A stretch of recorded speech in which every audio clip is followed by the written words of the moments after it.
Bonjour, bonsoir, les amis.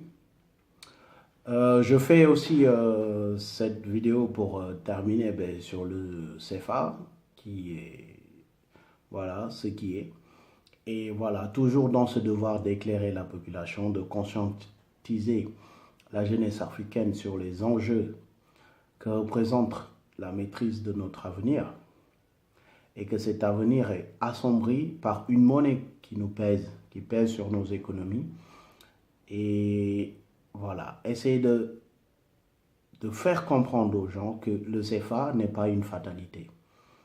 Il est en lien direct avec notre sous-développement. Je dirais même qu'il est la cause de notre sous-développement par son mécanisme, le mécanisme qui l'entoure. Et donc, il faudrait des chefs d'État courageux pour qu'on s'en sorte, pour qu'on change de la nature de nos relations avec l'Occident. Donc, avant d'abonder dans le sujet vraiment, dans le développement, il convient quand même de faire un petit historique pour mieux comprendre à quel point le système autour du CFA est vicieux pour nos économies. Donc, petit cours d'histoire.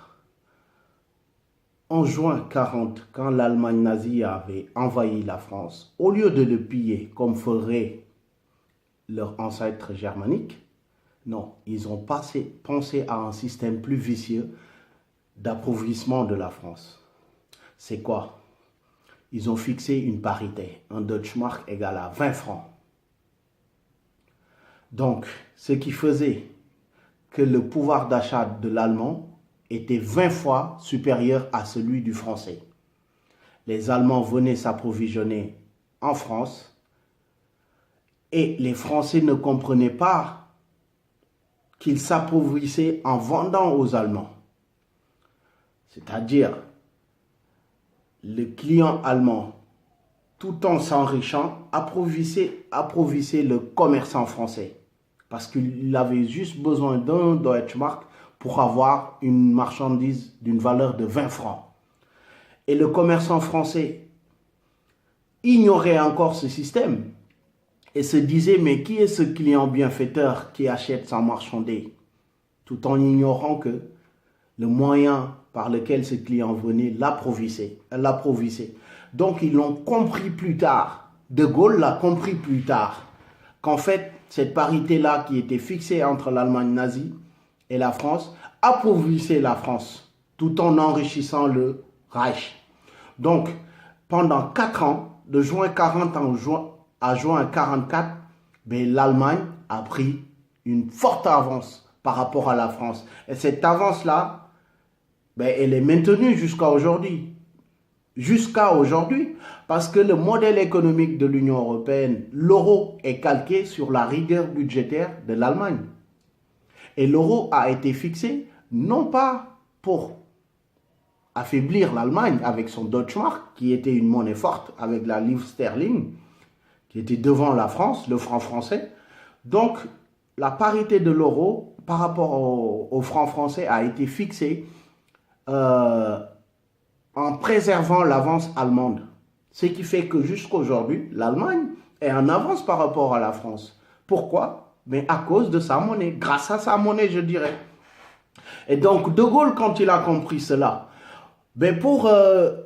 pour réduire cet écart, il a fait quoi? Il a créé la zone franc.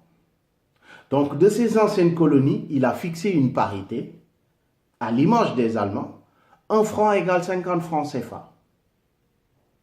C'est-à-dire 50 fois, les Allemands avaient fait un Deutschmark 20 francs, mais lui, il a fait 1 franc 50 francs CFA.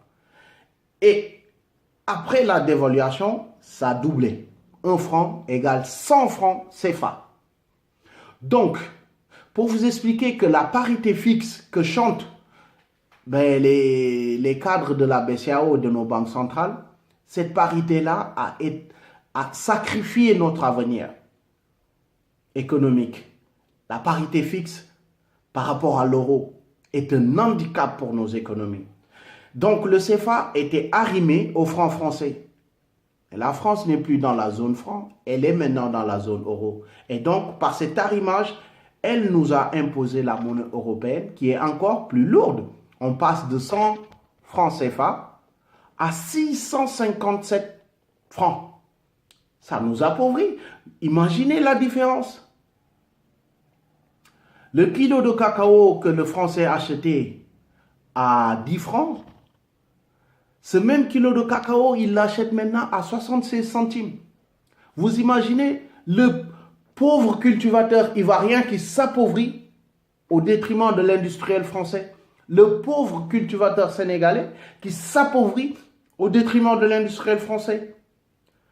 Parce que pour moins qu'un euro, il a le même kilo de cacao ou d'arachide qu'il achetait d'antan.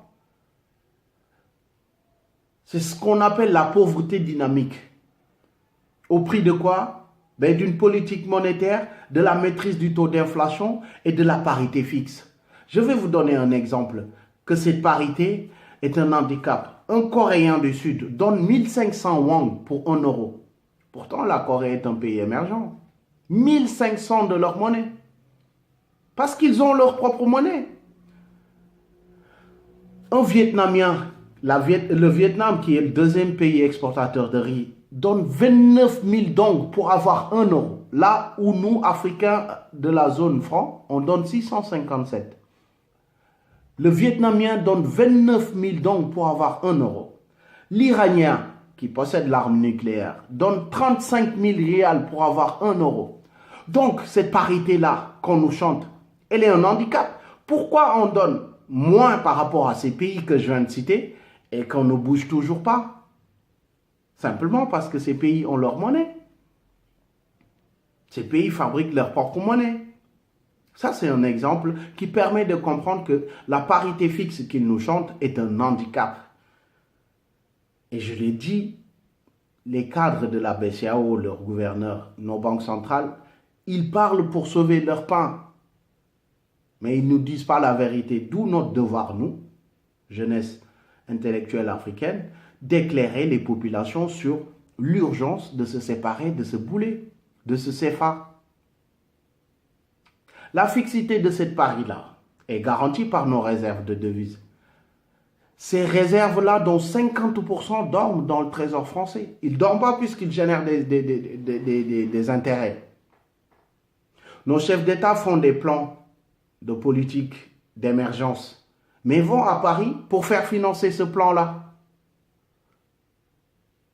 La France, qu'est-ce qu'elle fait? Elle prélève juste les intérêts que génèrent nos devises qui dorment dans son trésor pour financer ces soi-disant plans.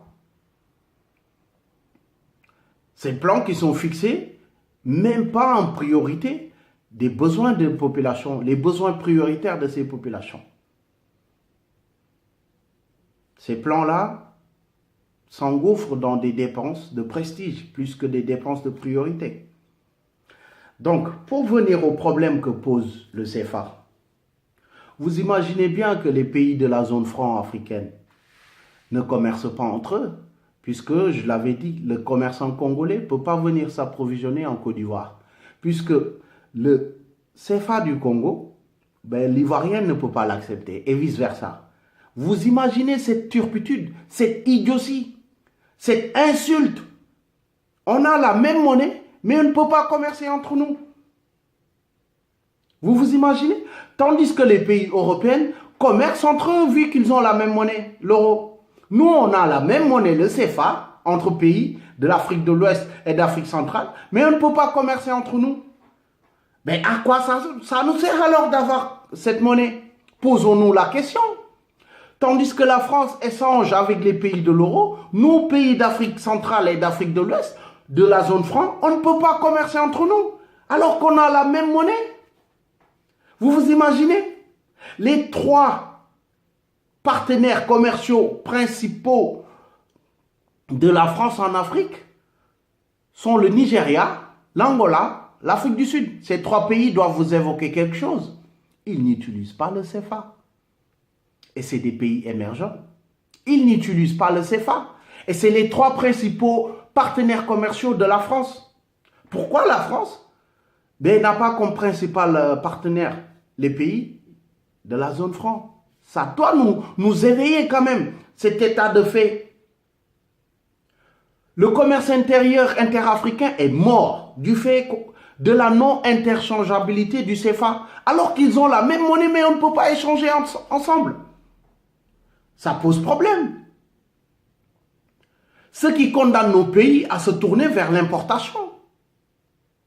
Et quand on sait que quand on importe plus qu'on exporte, ben notre balance est déficitaire, on ne crée pas de richesse. Donc, pas d'investissement local. À quel prix? La maîtrise du taux d'inflation et de la fixité de la parité de l'euro. Mais tout ça, c'est des boulets. C'est de l'écran de fumée pour mieux nous endormir.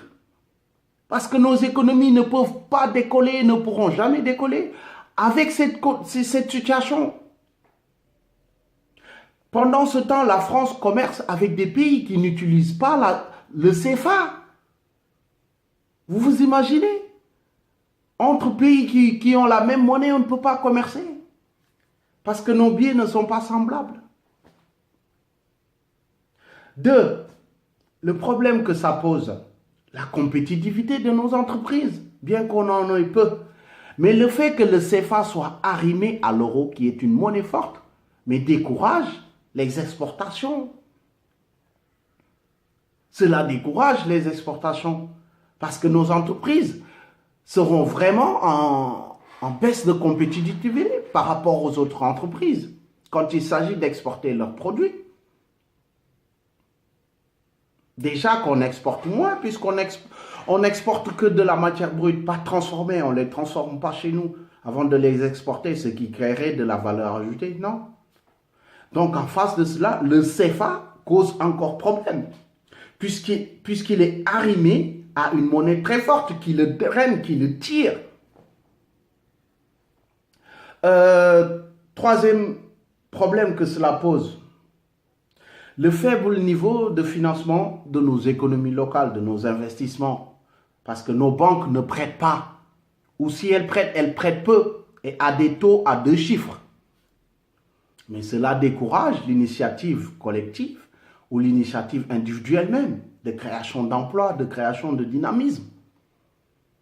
Pourquoi? Parce que la politique monétaire est fixée et arrimée à cette parité qu'on ne doit pas dépasser un certain nombre de devises.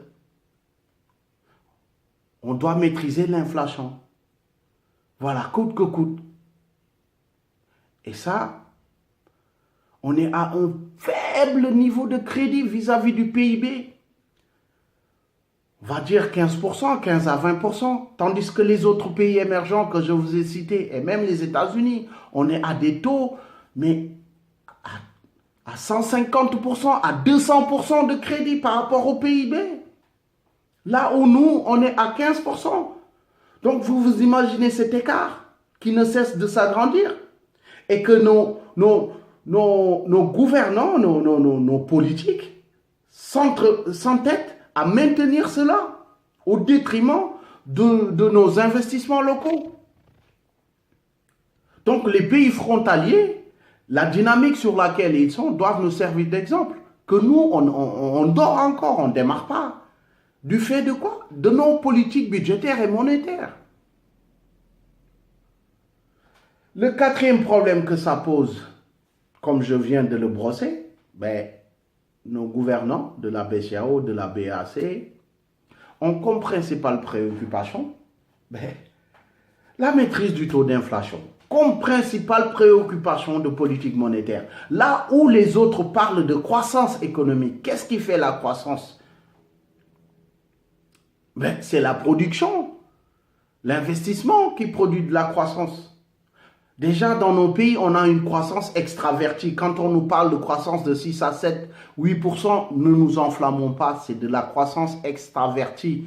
Parce que les entreprises qui sont dans nos pays sont pour la majeure partie des entreprises étrangères et qui transfèrent leurs bénéfices une fois acquis sur nos sols. C'est ce qu'on appelle la fuite des capitaux. Transfèrent leurs bénéfices dans leur pays d'origine. Donc cette croissance n'a aucune influence sur la vie locale, la richesse locale. Parce que nos gouvernants ont comme obsession une maîtrise du taux d'inflation. Les pays émergents en sont à un taux à 2 chiffres. Puisqu'ils investissent, ils créent leur monnaie, ils investissent. Ils créent de l'emploi, ils créent de la dynamique.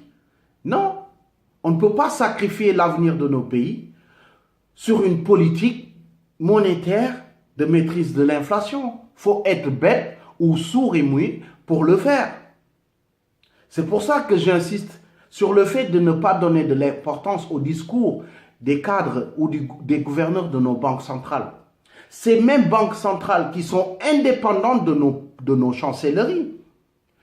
La BCEAO est indépendante du ministère de l'économie sénégalaise ou du ministère de l'économie ivoirienne.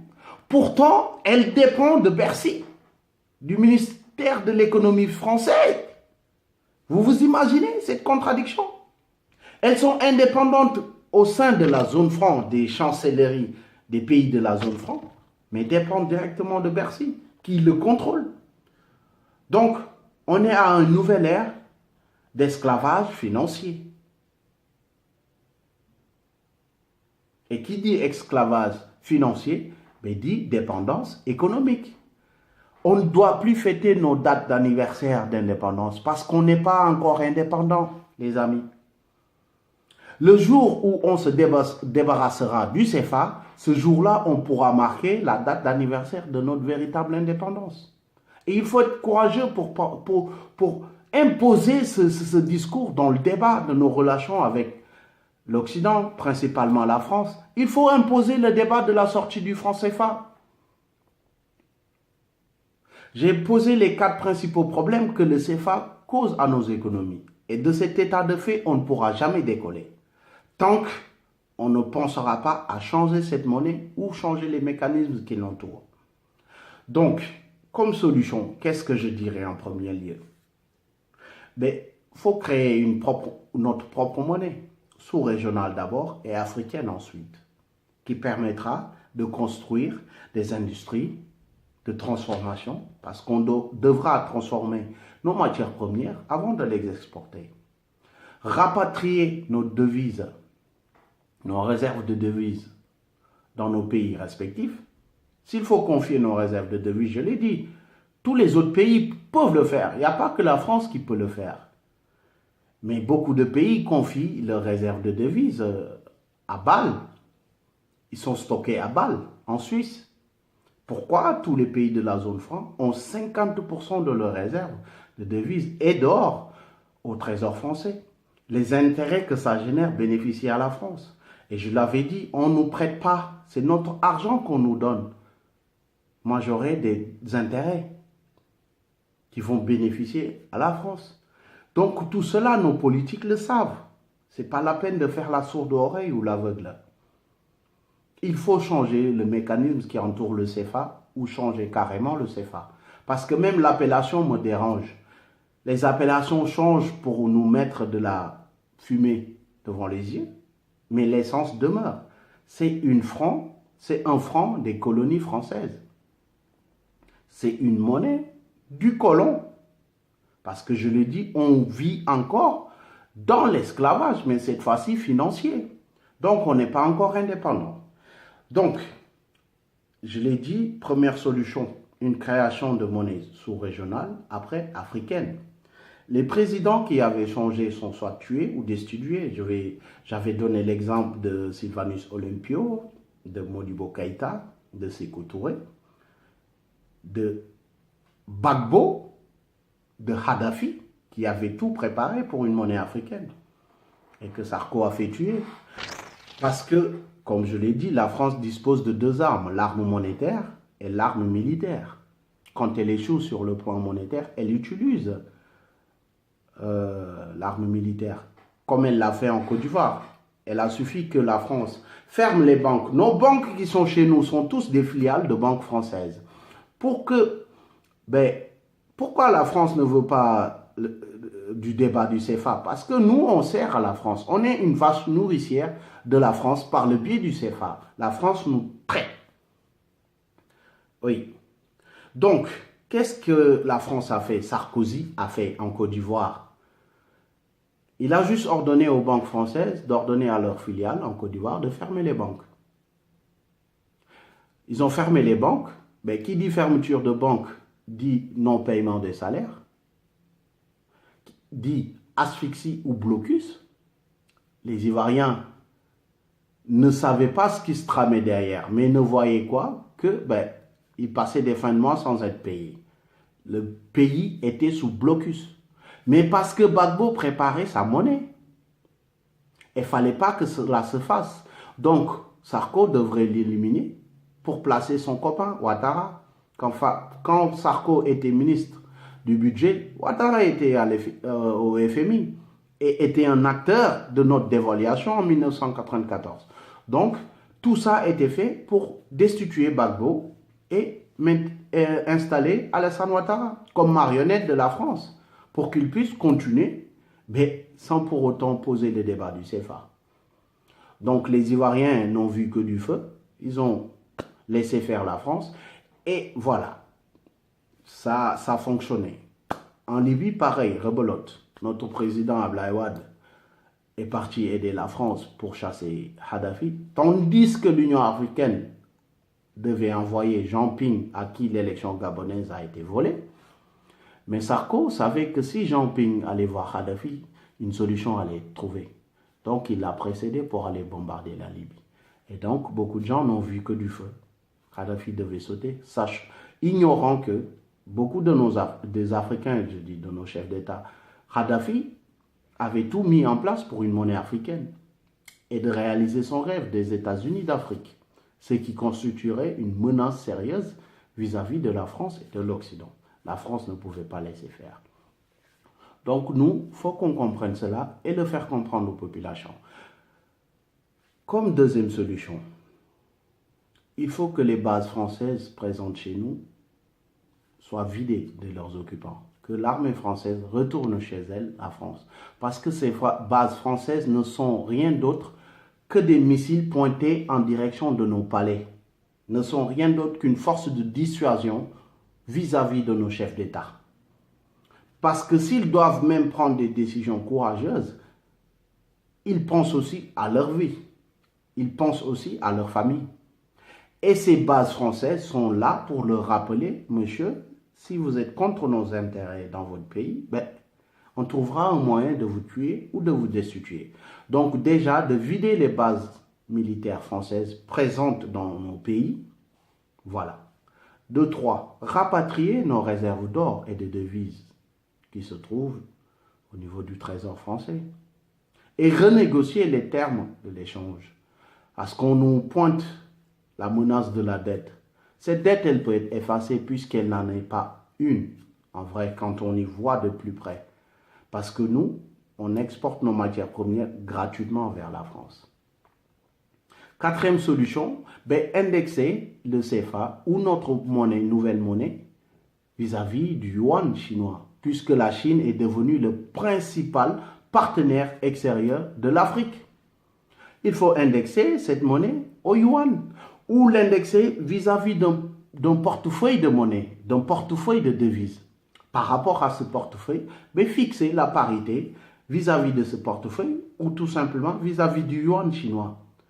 Ce qui ferait que nos économies vont avoir une bouée, vont respirer parce qu'on va créer de la monnaie, notre propre monnaie, financer nos investissements locaux, construire des industries de transformation, des industries alimentaires pour se nourrir. On n'aura pas besoin d'exporter du coton, on va fabriquer des vêtements pour les exporter. La Côte d'Ivoire n'aura pas besoin d'exporter son cacao. Il y aura des industries pour transformer le cacao et exporter le café ou la banane déjà faite. Le Sénégalais, la mangue, l'arachide, les phosphates. On va avoir des industries de transformation, des industries textiles, des industries alimentaires. Tout cela va faire que nos économies vont respirer et on va pouvoir maintenant rentrer dans les enjeux de pôles qui regroupent des pays d'une même monnaie, mais vis-à-vis de l'extérieur. Là, on pourra nous appeler des pays émergents, mais qu'on ne chante pas l'émergence. parce qu'on n'en est pas encore à ce stade, nous, pays de la zone franc. Voilà, c'est une des réflexions que je voulais partager avec vous, que voilà, le CFA n'est pas une fatalité, il est la cause de notre sous-développement. Et ayons bien à l'idée que aucun pays ne s'est développé sans sa propre monnaie. Donc, il faut poser le débat, l'imposer, et puis ensuite, se tourner vers moi, à moi tout seul, je ne pourrais pas avoir la solution miracle. Je vous donne des pistes, comme d'autres l'ont fait, bien avant moi, et que j'espère que d'autres le feront, qu'il y a des solutions pour sortir nos pays du marasme économique imposé par les mécanismes du CFA et par la France, et qui veille à que cela reste ainsi. Donc, si on veut laisser un avenir meilleur à nos enfants et nos petits-enfants, c'est à nous, génération nouvelle de la jeunesse africaine, de se sacrifier. Ce sacrifice, on doit le faire. Et imposer à nos dirigeants de poser ce débat parce qu'on aspire à autre chose. Nos dirigeants sont nés avec le CFA, donc ne peut pas comprendre cette rupture et cette demande de notre jeunesse, de la jeunesse africaine, de ce besoin de changement. Parce qu'on est en train d'enrichir d'autres pays à notre détriment. Pourquoi ça devra rester ainsi? Donc, posons ce débat et pensons vraiment à changer de monnaie. Aucun pays ne s'est développé avec la monnaie d'autrui. Parce que je le dis et répète encore, le CFA n'est pas notre monnaie. Elle est la monnaie par laquelle la France nous a servi et nous maintient dans la dépendance, nous maintient dans l'esclavage financier. Donc, ne soyons pas sous la servitude volontaire, c'est-à-dire nos chefs d'État qui refusent la liberté. Macron l'a dit, ils vont suivre les Africains dans ce qu'ils décideront. Mais réunissons-nous et décidons de revoir cette monnaie. Si c'est vrai qu'il n'y ait pas de politique de l'autruche, mais nos dirigeants ont des faiblesses par lesquelles l'Occident les contrôle. Quand tu vas construire ou acheter un appartement à New York ou à Paris ou à Londres, alors que ta population, la plupart, se loge dans des cages, il y a problème. Quand tes comptes bancaires en Suisse sont fournis, alors que la majeure partie de ta population vit avec moins d'$1 par jour, il y a un problème. Donc, tu n'es pas crédible pour porter ce changement-là. Donc, à nous, jeunesse africaine, de voir les voies et moyens. On les a, on les propose, sauf qu'on ne trouve pas une oreille attentive à nos revendications, puisque nos chefs d'État sont nés avec cette monnaie et ne comprennent pas ce besoin de rupture avec cette monnaie. Quand il y a un problème, il s'agit d'en identifier la cause pour mieux trouver des solutions adéquates. Et le problème du développement de nos pays, c'est le CFA. C'est notre cancer. Il faut l'enlever. Et c'est ce que je propose. Ce que d'autres proposent. Il y a des solutions, je les ai dit. Il y en a d'autres. Et je ne peux pas détenir la science infuse.